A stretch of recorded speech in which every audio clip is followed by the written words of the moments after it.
시청자 여러분 안녕하십니까? 헬로티비 뉴스 전북입니다. 첫 소식입니다.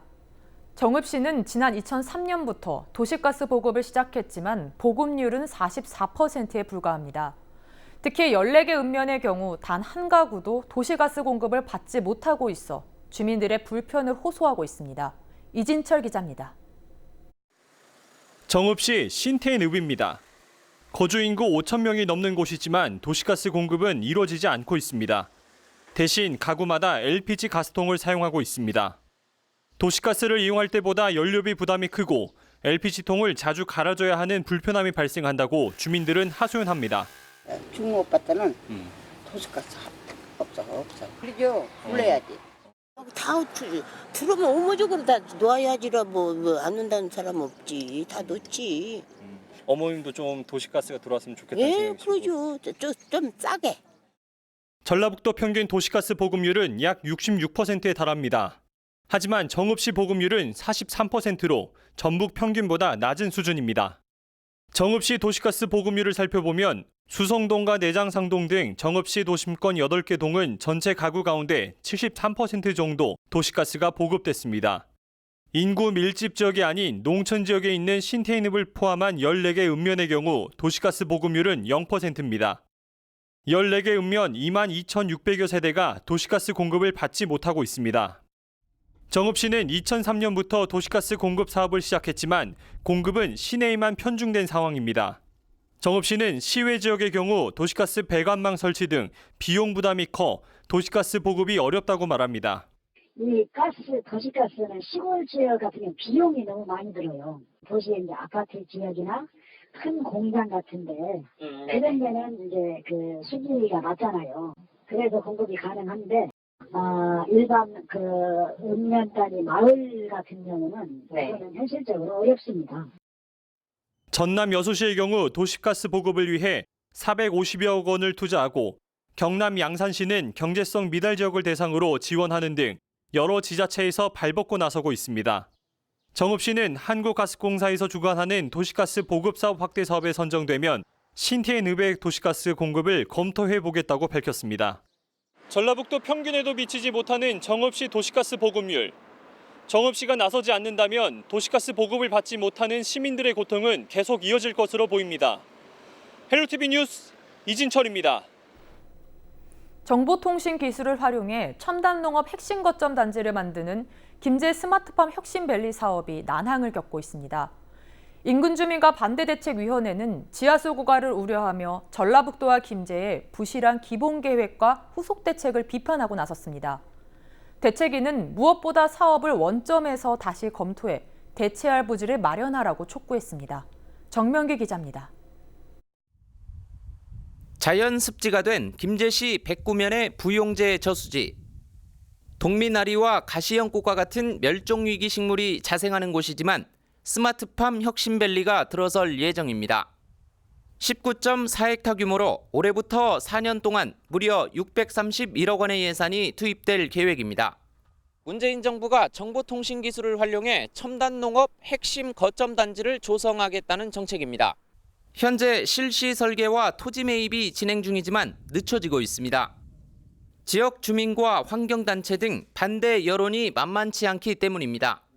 부용 저수지를 지키려고 노력하신 분들이 있었음에도 불구하고 시민 토론회를 하지 않고 이게 부지가 결정이 됐고, 지역 주민과 환경단체 등 10여 개 시민사회단체로 꾸려진 전북 스마트팜 혁신밸리 반대대책위는 지하수 고갈을 걱정합니다.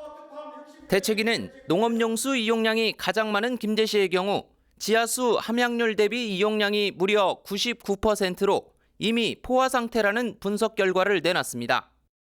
그러면서 백구면은 김제시가 요구하는 물 계획량의 10%를 차지하고 있고 백구면 농업용 관정의 68%는 스마트팜 혁신밸리 영향권에 있다고 강조했습니다.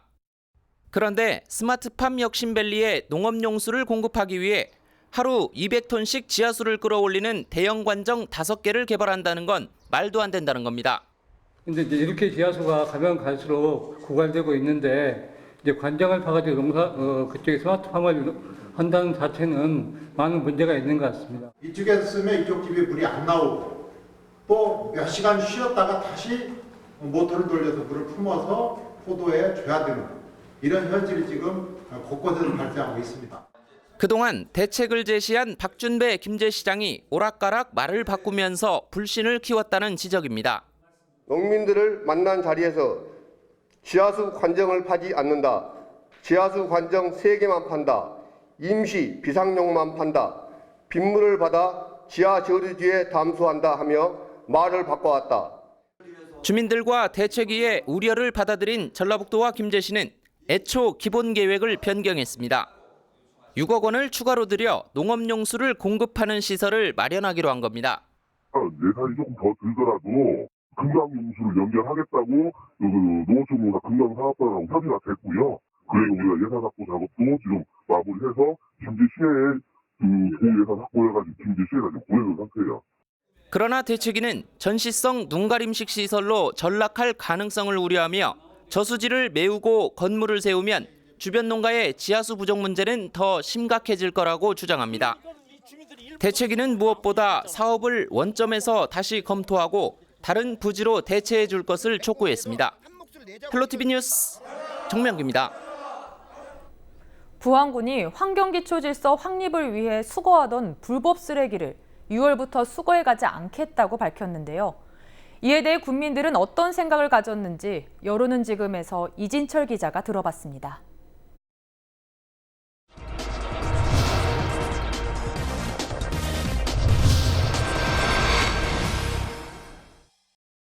여론은 지금 오늘은 부안군에 나왔습니다. 만약 누군가가 불법으로 우리 집 앞에 쓰레기를 버려놓고 그리고 그 쓰레기가 지자체가 수거해 가지 않아 쌓여만 간다면 어떤 기분이 드시겠습니까? 최근 부안군이 환경 기초질서 확립을 위해 불법으로 버려진 쓰레기 한해 수거해 가지 않겠다고 밝힌 상황인데요. 이에 대해 국민들은 어떤 생각을 갖고 있는지 직접 들어보겠습니다. 와보면 이렇게 해놓고 것 같은 거 못 같은 것도 땅에다가 부숴놓고 하고 그냥 그러더라고요. 근데 어떻게 저기 하셔야지. 어떻게 정리하셔야지. 이렇게 놔둬서는 안 돼요. 그렇죠. 불안해요. 이렇게 놔둬서는 안 돼. 어떻게 있어. 뭐 정치를 해야지. 버리는 사람들이 종량제 봉투를 써야 되죠. 그게 맞지 않을까요? 당연히 써야 되고. 그건 이 군에서 할 일 아닐까요? 군에서 처리를 해주셔야죠. 마땅히. 버려서는 안 되는데 그 냄새가 일단은 시민들의 불편을 주니까 이제 시민이 잘못했는데 치워야 되지 않을까 싶어요. 우선은 그리고 뭔 조치를 취해야 되지 않을까? 버려서는 안 되지. 그렇게 해서는 또요. 그러지. 버린 사람이 나쁜 사람이지. 원래 법대로 쓰레기 봉투에 담으라면 담아야 되는데 일반 하면은 안 되잖아요. 그게 안 되는 일이지. 불법 쓰레기 문제, 수거하지 않는 방법 말고 다른 대안은 없을까요? 국민들에게 물어봤습니다. 그러니까 이제 이렇게 불법 쓰레기가 있으면은 여기에 뭐 이렇게 스티커도 크게 붙여놓는다든지 뭐 이런 게 여기 보면 없잖아요, 현재.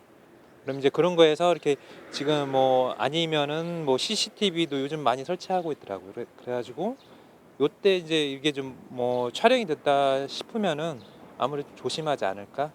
뭔가 이렇게 좀 개선을 하는 쪽으로 해서 그리고 뭐 이렇게 홍보라든지 그런 거를 이쪽에 좀 이런 식으로 이제 좀 불법 쓰레기물이 좀 많으니까 그런 거에 대해서 좀 이렇게 좀 잘 지켜줬으면 좋겠다. 이 쓰레기는 정부에서 이건 그 처리장을 어떻게 만들어 줘야지. 그 개인적으로는 못하잖아요. 이건 여기다가 이거 지금 이거 해놨잖아 지금 여기다가 좀 이제 조립식으로 좀 해가지고 그냥 넣으면 좋잖아. 환경에도 좋고. 반드시 해결해야 할 불법 쓰레기 문제. 부안군과 국민 모두 만족할 수 있는 대책 마련이 필요한 시점입니다.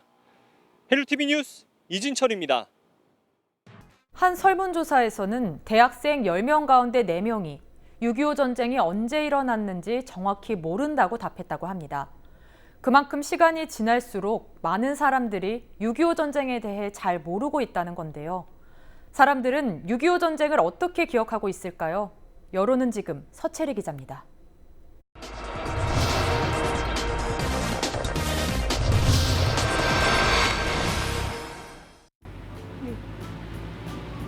몇 년이더라? 65년인가? 62년인가? 6.25 전쟁이 48년이었나? 35년 아닌가? 35년일 거야. 35년? 40년대 아닌가? 되게 다양한 나라라고 알고 있긴 한데 정확히는 잘 모르겠어요. 유엔에서 많이 참여했죠. 미국, 카나다, 독일, 프랑스. 저도 이공계다 보니까 이제 사회 쪽은 좀 많이 약해서. 공공군이 내려오면서 저희가 저기 위에까지 점령을 했던 데를 이제 쭉 이렇게 후퇴해서 내려왔던 작전이 아니었던가 그렇게 알고 있어요. 저는 자세히 잘 모르겠습니다. 올해는 6.25 전쟁이 일어난 지 69주년이 되는 해입니다. 약 3년 동안 이어진 전쟁으로 우리 역사와 민족에는 큰 상처가 남았는데요. 하지만 방금 보신 것처럼 6.25 전쟁에 대해 잘 모르는 사람들이 더 많았습니다. 우리는 잊혀지고 있는 6.25 전쟁을 어떻게 기억해야 할까요? 학교에서는 그냥 살짝 사회랑 역사 시간 때 좀 이제 딱 살짝 그 정도? 뭐 홍보 영상이라든가 뭐 홍보물 등으로 홍보를 하면은 좀 여러분들이 알 수 있지 않을까. 한국 사람들이 좀 알았으면 해서 그게 어떻게 보면 저희에게 거울이 되니까. 근데 한국사 그 교육 과정을 좀 더 중요하게 여겨서 좀 잘 가르쳤으면 좋겠습니다. 관련 영화나 책으로 많이 나오면 사람들이 잘 알 수 있을 것 같아요. 정말 교육을 통해서 역사를 갖다 많이 인식을 시켜야죠. 앞으로 6.25라는 것도 어떤 대한민국 국민이 전부 인식해서 알아야 된다고 생각합니다. 6.25 전쟁을 자세히 알지는 못해도 전쟁이 민족의 아픔이라는 데에는 모두가 공감했습니다. 사람들은 참전 용사와 이산 가족에 대한 제대로 된 지원이 필요하고 다시는 한반도에 전쟁이 일어나지 않아야 한다고 말합니다. 지금 참전하신 분들에 대한 보상이 제대로 안 돼 있다고 저는 들었는데 그런 부분에 대해서도 좀 정부가 구체적으로 방안을 세워야 되는 게 아닌가 싶어요. 국가에서 지원을 해주는 게 맞다고 생각을 하는데 그런 데 있어서 이제 대우를 안 해주면은 누가 이제 다음에 그런 전쟁이 났을 때 자기 목숨을 그렇게 바치고 애국심을 가져서 행동할까에 대해서 국가에서 생각을 하고 지금부터 지원을 해주는 게 맞다고 생각합니다. 남북 관계를 좀 더 이제 그러니까 통일이 아니더라도 이제 좋은 측면에서 이제 교류도 할 수 있게 좀 더 발전됐으면 좋겠습니다. 아직 친구들이 6.25도 겪어보지 못하니까 대한민국 어떻게 일단 존재하고 있다는 것을 모르고 있거든요. 우리는 이제 못해서 이제 죽을 고삐 막 남기고 하니까 그냥 아는데 그러니까 젊은 사람도 지금 이제 나라를 위해서 열심히 해줬으면 좋겠어요. 그거입니다. 이상입니다. 익숙하지만 때로는 낯선 단어 6.25 전쟁. 호국 보훈의 달을 맞아 우리의 기억 속의 6.25 전쟁은 어떻게 남아있는지 그리고 우리는 지금 한반도 평화를 위해 어떻게 노력해야 할지 한 번쯤 생각해 볼 때입니다. 헬로티비 뉴스 서채리입니다. 6.25 전쟁 당시 최대 격전지 가운데 한 곳이 백마고지인데요. 당시 나라와 전우를 위해 초계와 같이 목숨을 던져 이른바 삼군신, 삼용사라고 불린 이들이 있습니다. 이 가운데 한 명이 우리 지역 출신인 고 안영건 하사인데요. 호국 보훈의 달을 맞아 잊어서는 안 될 그 이름을 정명기 기자가 재조명했습니다. 6.25 전쟁 당시 최고의 격전지 가운데 하나였던 백마고지 전투. 고지의 주인이 무려 24번이나 바뀌었을 정도로 치열한 전투가 벌어진 전장이었습니다. 당시 육군 구사단 소속이었던 안영권 하사 또한 백마고지를 탈환하기 위해 목숨을 바쳤습니다. 수류탄과 박격포탄을 두른 강승우 소위 오규봉 하사와 함께 적진에 몸을 날려 자폭한 겁니다. 세 분이 자원을 해가지고 이제 포탄을 먹여갖고 숨어서 기어가가지고 토치까지 들어가서 자기 몸을 같이 날려서 폭발을 시켜버리는 바람에 이제 우리 아군 공격로가 혈로가 뚫린 거죠. 6.25 전쟁 3년 뒤 정부는 3명의 용사에게 을지 무공훈장을 추서했고 같은 해 미국 정부 또한 은성 무공훈장을 수여해 용사 3명의 충의를 높이 받들었습니다. 당시 그들을 이름하여 삼군신이라 기렸고 초등학교 교과서에 관련 내용을 담기도 했습니다. 제가 나와 있는 곳은 금산사 초입인데요. 안영권 한사가 전장에서 목숨을 바친 지 66주년을 맞은 지난해 이렇게 흉상이 만들어졌습니다. 안하사가 나라를 위해 목숨을 내놓은 지 35년 만에 기념비가 세워졌지만 그의 전공을 기억하는 사람은 여전히 드뭅니다. 그 전에는 시의원이나 도의원 뭐 이런 기관장들 참배 안 하세요. 이제 홍보하니까 이제 6월 6일 이번 현충일날도 이제 시장님께서 시의원, 도의원 다 와서 참배하고 가시고 국회의원도 참배하고 가고. 그때부터 이제 여기 홍보가 돼서 이제 이런 양반이 있었냐고 전부들 그래요. 아내와 아들 1명을 뒤로하고 25살 꽃다운 나이에 군에 입대한 안하사. 2살 무렵 아버지를 전쟁터로 떠나보낸 뒤 영영 가슴에 묻어야 했던 안덕겸 씨는 아버지 곁을 묵묵히 지키고 있습니다. 술쟁이가 이제 나도 어려서는 좀 아버지 없기 때문에 참 어렵게 컸어요. 어렵게 컸지만은 아버지가 이렇게 대한민국의 훌륭한 분이라는 것을 나도 느끼고 너가 할아버지 없던 분이 어디 있겠냐. 너가 아버지를 놔두고 자폭으로 저거 올라가면 죽는다는 것을 아는데 그런 분이 대한민국에 있겠냐. 나라의 안위와 전우를 위해 초계와 같이 목숨을 던졌던 안하사를 기억하는 시 가운데 한 구절입니다. 여기 자유의 재단의 피의 제물이 되신 새 군신을 보라. 그들은 짧은 인생을 바쳐 조국과 함께 영원히 살았다. 아, 거룩하여라, 아름다워라. 그들의 희생과 높은 뜻이여. 헬로티비 뉴스 정명기입니다.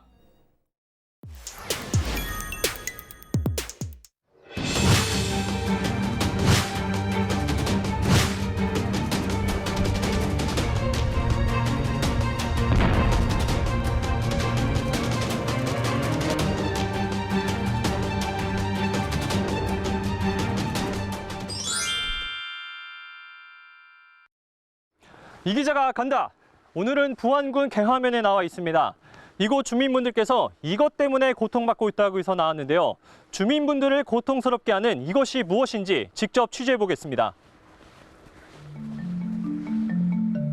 이거 아이고 말도 마세요. 닦고는 지금 2, 3일밖에 안 됐네요. Nope. 바람 하루만 불으면 이렇게 된다니까요. 하루만. 목이 칼칼하고 뭐지 이렇게 나오고. 하면은 목이 새카매 가래가. 개화면 주민을 고통스럽게 하는 먼지의 정체를 직접 확인하기 위해 새만금 공사 현장으로 직접 가봤습니다. 현재 부안군의 미세먼지 농도는 62로 보통 수준을 가리키고 있습니다. 하지만 공사장 인근에 있는 산이 뿌옇게 안 보일 정도로 먼지가 많이 발생하고 있는데요. 개화면 주민들은 그 원인이 공사장 매립에 쓰이는 갯벌에 있다고 주장하고 있습니다.